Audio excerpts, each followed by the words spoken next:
കൊണ്ടോട്ടിയിൽ ആത്മഹത്യ ചെയ്ത നവവധുവിന്റെ മൃതദേഹം ഖബറടക്കി.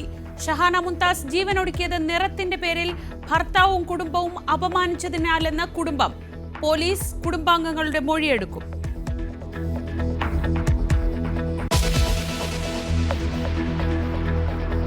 വയനാടിനെ വിറപ്പിച്ച കടുവയെ കണ്ടെത്തി.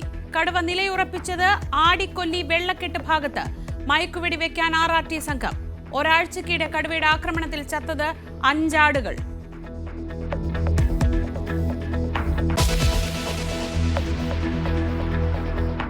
ലൈംഗിക അധിക്ഷേപ കേസിൽ ജാമ്യം ലഭിച്ച ബോബി ചെമ്മണ്ണൂർ ഇന്ന് പുറത്തിറങ്ങിയേക്കും.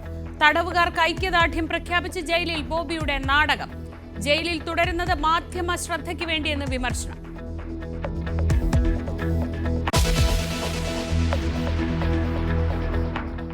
ഗോപൻ സ്വാമിയുടെ മരണത്തിലെ ദുരൂഹത നീക്കാൻ ജില്ലാ ഭരണകൂടം നെയ്യാറ്റിൻകരയിലെ വിവാദ കല്ലറ പൊളിച്ചു പരിശോധിക്കും.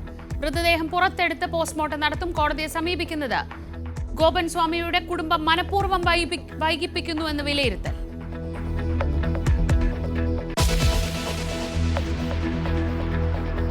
IC ബാലകൃഷ്ണനും ND അപ്പച്ചനും ഇന്ന് നിർണായകം. NM വിജയന്റെ മരണത്തിൽ മുൻകൂർ ജാമ്യാപേക്ഷ ഇന്ന് കോടതിയിൽ. ജാമ്യം നൽകരുതെന്ന് പോലീസ്.